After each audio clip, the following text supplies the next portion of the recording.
ഒരു കുട്ടി ജനിച്ചു. ആ കുട്ടിയുടെ പൂർവികരായിരിക്കുന്ന ജന്മങ്ങൾ ഒരുപാട് ദുരിതങ്ങൾ ചെയ്തിരിക്കുന്ന വ്യക്തികളാണെങ്കിൽ ഈ കുട്ടി ജനിക്കുന്ന സമയത്ത് ഈ കുട്ടിയുടെ ജീവിതത്തിലേക്ക് ഇത്രയും ദുരിതത്തിന്റെ ഫലങ്ങൾ എത്തിയാൽ കർമ്മം അവസാനിക്കുക അല്ലെങ്കിൽ ജന്മം അവസാനിക്കുക എന്നുള്ളൊരു അവസ്ഥയാണ് കർമ്മബലം. അരുൺജി, എന്താണ് കർമ്മബലം? അത് എല്ലാവരും ചോദിക്കുന്നതാണ്. എൻ്റെ കർമ്മബലം എങ്ങനെ തിരിച്ചറിയാൻ? എന്താണ് കർമ്മബലം? ഈ കർമ്മം എന്ന വാക്കിൽ പറയുമ്പോൾ തന്നെ ഒരു 2-3 തരത്തിലാണ് പറയപ്പെടുക. അതായത് ഒരു പ്രശ്നപ്രകാരമോ ജാതകപ്രകാരമോ നോക്കുന്ന സമയത്ത് 10ാം ഭാവത്തെ കൊണ്ട് നമ്മൾ നോക്കുന്നതായിട്ടുള്ള കർമ്മമുണ്ട്. അത് പ്രവൃത്തി, തൊഴിലാണ്.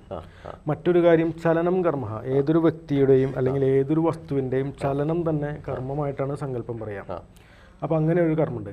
അടുത്തത് നമ്മുടെ ജന്മങ്ങളായിട്ട് ബന്ധപ്പെട്ട് പ്രധാനമായിട്ടും എല്ലാവരും സൂചിപ്പിക്കുന്ന, എല്ലാവരും ചോദിക്കുന്ന കർമ്മങ്ങൾ ഇത് തന്നെയാണ്. അതായത് ഓരോ വ്യക്തിക്ക്, അതായത് കർമ്മം എത്ര തരം? അത് 3 തരം കർമ്മങ്ങളാണ് പറയാം. ആഗാമി, സഞ്ചിതം, പ്രാരബ്ധം. ഇതാണ് ഈ 3 തരം കർമ്മങ്ങൾ. ആഗാമി എന്നത് ഈ വരാൻ പോകുന്ന കർമ്മഫലത്തിനാണ് ആഗാമി എന്ന് പറയാം. സഞ്ചിതം എന്നാൽ സമാഹരിച്ച് വച്ചിരിക്കുന്ന കർമ്മഫലങ്ങളും.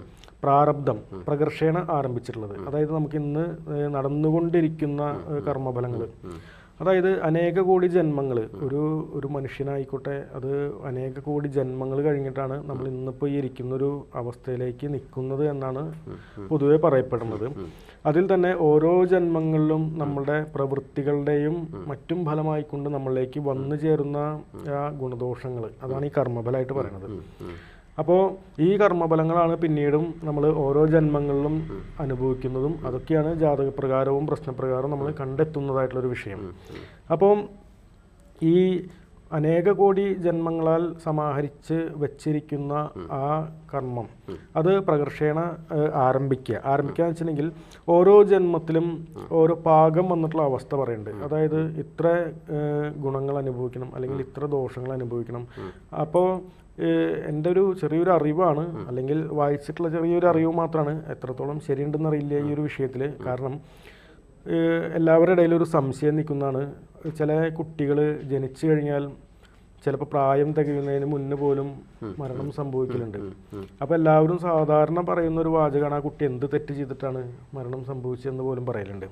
പക്ഷേ ഈ ഒരു വിഷയത്തിലേക്ക് ഞാൻ മനസ്സിലാക്കിയിട്ടുള്ള ഒരു കാര്യം എന്താണെന്ന് വെച്ചിട്ടുണ്ടെങ്കിൽ, ഓരോ വ്യക്തിയുടെയും ജീവിതവുമായി ബന്ധപ്പെട്ട് കർമ്മഫലങ്ങളിൽ ഒരു പാകം എന്നുള്ളൊരവസ്ഥ പറയുന്ന ഇത്രയ്ക്കുള്ളൂ.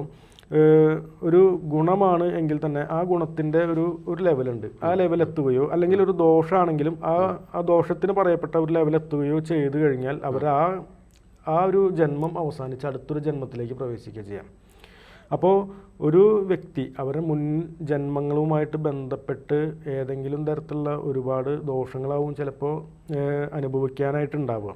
അതിൻ്റെ ഒരു തോത് ഇത്രയെന്നുണ്ടാവും.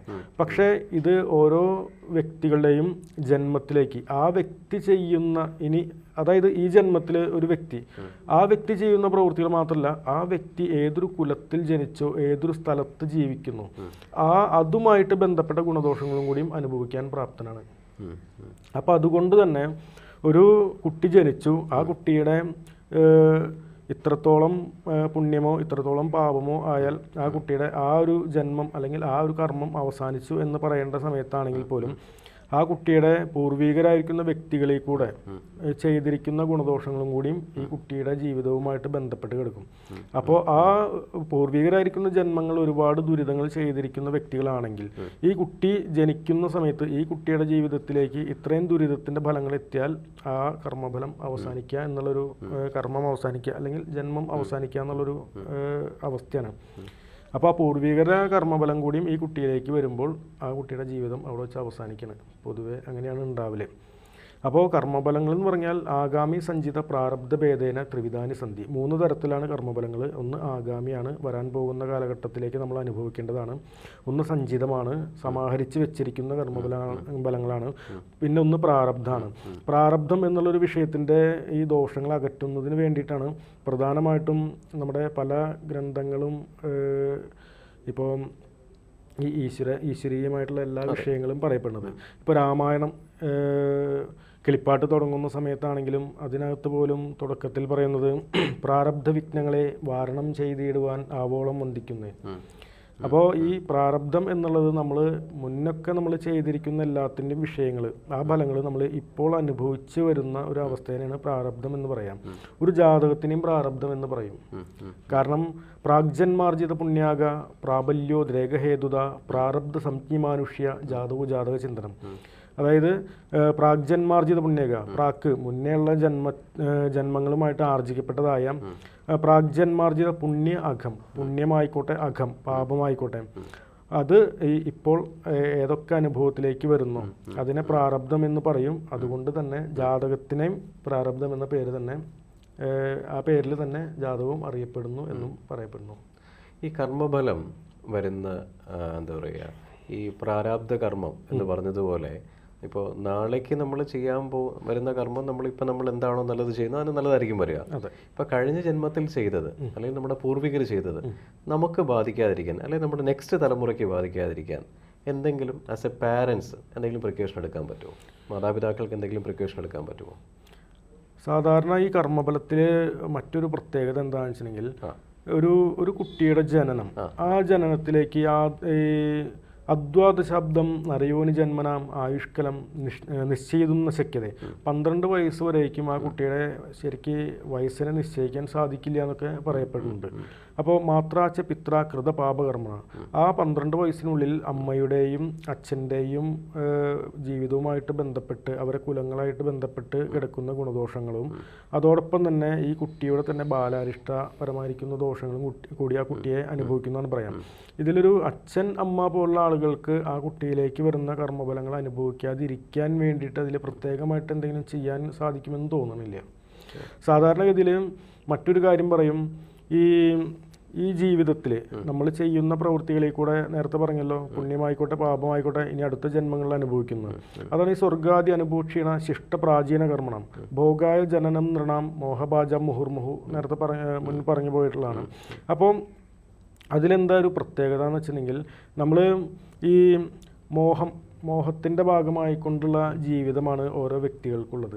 അതിനുശേഷം നമ്മൾ ചെയ്യുന്ന പ്രവൃത്തികൾ, ഇതിൻ്റെ ഏറ്റവും അവസാനത്തെ ഒരു അവസ്ഥ എന്താ വരുന്നതെന്ന് വെച്ചിട്ടുണ്ടെങ്കിൽ, നമ്മളിൽ കിടക്കുന്നതായിട്ടുള്ള ദോഷഫലങ്ങളെല്ലാം പൂർണ്ണമായിട്ടും തീർന്ന് എപ്പോഴാണോ അയാളുടെ കർമ്മഫലത്തിലേക്ക് ശുഭത്വം മാത്രം വർദ്ധിച്ചു വരുന്നത്, അങ്ങനത്തെ ഒരു അവസ്ഥ, പൂർണ്ണമായിട്ടും ശുഭത്വം മാത്രമായിട്ടുള്ള ഒരു അവസ്ഥ വന്നാൽ പിന്നീട് ആൾക്ക് ഒരു പുനർജന്മം ഉണ്ടാവില്ല എന്നാണ് പറയാം.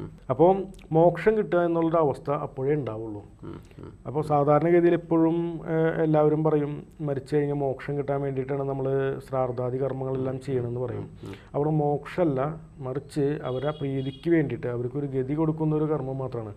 ഇത് പറയുന്നത് എന്താണെന്ന് വെച്ചിട്ടുണ്ടെങ്കിൽ, അപ്പോൾ ശരിക്കും ഈ ജീവിതത്തിൻ്റെ ലക്ഷ്യം, നമ്മുടെ ഒരു അവസ്ഥയിലേക്ക് പറയണമെങ്കിൽ ജീവിതത്തിൻ്റെ ലക്ഷ്യം എന്താണെന്ന് വെച്ചിട്ടുണ്ടെങ്കിൽ, പല ജീവജാലങ്ങളായിട്ടുള്ള ജന്മങ്ങളൊക്കെ നമ്മളിലേക്ക് ഉണ്ടാകും. ആ ജന്മങ്ങളൊക്കെ നമ്മൾ അറിഞ്ഞോ അറിയാതെയോ പലതരത്തിൽ കൂടെയുള്ള ഗുണങ്ങളും ദോഷങ്ങളും പ്രവർത്തിക്കും.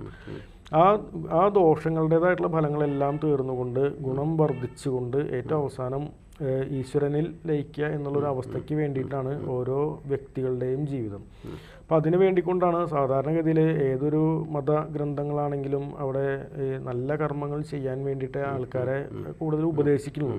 അതിൻ്റെ കാരണം നമ്മൾ എല്ലാ ഓരോ ജന്മങ്ങളിലും ചെയ്യുന്ന നല്ല പ്രവൃത്തികൾ, ഈ ജന്മത്തിൽ ഓരോ മനുഷ്യ ജന്മത്തിലാണ് നമ്മൾ കൂടുതലായിട്ട് നല്ല പ്രവൃത്തികൾ ചെയ്ത് ഉള്ള ദോഷങ്ങളുടേതായിട്ടുള്ള ആ കാഠിന്യം കുറയ്ക്കേണ്ടത്. പൂർണ്ണമായിട്ട് തീർക്കാൻ പറ്റില്ലെങ്കിൽ പോലും പരമാവധി ദോഷങ്ങളെല്ലാം തീർക്കുന്നതിൻ്റെ ഭാഗമായിക്കൊണ്ട് സാധാരണഗതിയിൽ അതിനാണ് ഈ ദാനം കൊടുക്കുക എന്നൊക്കെ പറയുമല്ലോ, അതൊക്കെ ഇതിലേക്ക് വരുന്നതാണ്. കാരണം ദാനധർമ്മങ്ങളും മറ്റും ചെയ്തുകൊണ്ട് നമ്മളിൽ ബന്ധപ്പെട്ട് കിടക്കുന്ന ദുരിതങ്ങളെയും ദോഷങ്ങളെല്ലാം തീർത്ത് ഈശ്വരനിലേക്ക് ലയിക്കുക എന്നുള്ളൊരു അവസ്ഥയ്ക്ക് വേണ്ടിയിട്ടാണ് ശരിക്കും നമ്മുടെ ജീവിതം എന്നാണ് ഞാൻ വായിച്ചിട്ടുള്ളത്. പക്ഷേ നേരത്തെ പറഞ്ഞ പോലെ ഇപ്പോൾ എല്ലാവരും മോഹത്തിൻ്റെ ഒരു ഇതിലാണ്. അപ്പോൾ അതുകൊണ്ട് കർമ്മഫലങ്ങൾ തീർക്കുക എന്നത് നമ്മുടെ സൽപ്രവൃത്തികളുടെ ഭാഗമായിട്ട് നമ്മൾ ചെയ്യേണ്ടതായിട്ടുള്ളൊരു കർമ്മമാണ്. അതിലേക്ക് അച്ഛനെ കൊണ്ടോ അമ്മയെ കൊണ്ടോ പ്രത്യേകിച്ച് ഒന്നും ചെയ്യാൻ സാധിക്കില്ല. ഓക്കെ, അപ്പം ഈ കഴിഞ്ഞ പോയ ജന്മങ്ങളിൽ ഉണ്ടാകുന്ന കർമ്മഫലങ്ങൾ നമ്മൾ ഈ പറയുന്ന ജന്മത്തിൽ അനുഭവിക്കുമ്പോൾ നെക്സ്റ്റ് ജനറേഷനിൽ വരുന്നത് ഒരു മാതാപിതാക്കൾക്ക് എന്തെങ്കിലും ചെയ്ത് മാറ്റാൻ പറ്റില്ല. അതായത് മാതാപിതാക്കൾ എന്തെങ്കിലും നല്ല കാര്യങ്ങൾ ചെയ്യുകയോ വേറെ എന്തെങ്കിലും സംഭവം ചെയ്യുകയോ ഇത് മാറിപ്പോവില്ല. അതിൽ അതിൻ്റെ ഒരു പ്രത്യേകത എന്താണെന്ന് വെച്ചിട്ടുണ്ടെങ്കിൽ, എല്ലാം കണക്റ്റായിട്ട് കിടക്കുന്ന ഒരു വിഷയമാണ്. കാരണം ഒരു അമ്മ, ഒരു മാതാവിലും ഒരു പിതാവിലും ബന്ധപ്പെട്ട് കിടക്കുന്ന ആ കർമ്മഫലങ്ങളായിട്ട്, അതായത് ഒരു വ്യക്തി ആ വ്യക്തിയുടെ കർമ്മഫലങ്ങളായിട്ട് ബന്ധപ്പെട്ട ഒരു വ്യക്തിയെയാണ് അവർക്ക് വിവാഹം കഴിക്കാനും സാധിക്കുള്ളൂ. ഇവരിൽ ഉണ്ടാകുന്ന സന്താനങ്ങളാണെങ്കിലും ഇതേ പ്രകാരം ഇവരിലെ ദോഷദുരിതങ്ങൾ എപ്രകാരമാണോ അതിനനുസരിച്ചുകൊണ്ടുള്ള കർമ്മഫലമുള്ള ഒരു വ്യക്തിയാണ് സന്താനമായിട്ട് ഇവിടേക്ക് ജനിക്കുകയും ചെയ്യുള്ളൂ. അപ്പോൾ ഇവർക്ക് സന്താനങ്ങളിൽ കൂടെയാണ് ഇവരുടെ അടക്കം കുറേയൊക്കെ ദുരിതങ്ങളെ ദൂരീകരിക്കാനായിട്ട് സാധിക്കുക എന്നും പറയപ്പെടുന്നുണ്ട്. കാരണം ഓരോ വ്യക്തികളെയും അവരെ നല്ല രീതിയിൽ കൂടെ വളർത്തിയാണെങ്കിലും അവരിൽ കൂടെ സാധാരണഗതിയിൽ പഴയ കാലഘട്ടത്തിൽ പറയും, മക്കൾ നന്നായി കഴിഞ്ഞെങ്കിൽ അതിൻ്റെ ആ ഗുണം അല്ലെങ്കിൽ ആ പേര് ലഭിക്കുക വളർത്തി അച്ഛനമ്മയ്ക്കാന്ന് പറയും. അങ്ങനെയും കൂടി ഒരു പുണ്യം സമ്പാദിച്ചുകൊണ്ടാണ് ഇവരുടെ കർമ്മഫലത്തിൻ്റെയും കൂടിയും ആ ആധിക്യം അല്ലെങ്കിൽ ആ ദോഷത്തിൻ്റെ കാഠിന്യത്തിനെ കുറച്ചെടുക്കാനായിട്ട് സാധിക്കുള്ളൂ. അപ്പോൾ കർമ്മഫലം എന്നത് സാധാരണഗതിയിൽ അനുഭവിച്ചേ തീരൂ എന്നുള്ളൊരു വിഷയം തന്നെയാണ്. കർമ്മഫലത്തിന് വേറെ പ്രതിവിധി ഇല്ല എന്നാണ് പറഞ്ഞു വരുന്നത്. ഇല്ല എന്നാണ് എൻ്റെ അറിവ്. ശരി അരുൺജി, നന്ദി, നമസ്കാരം.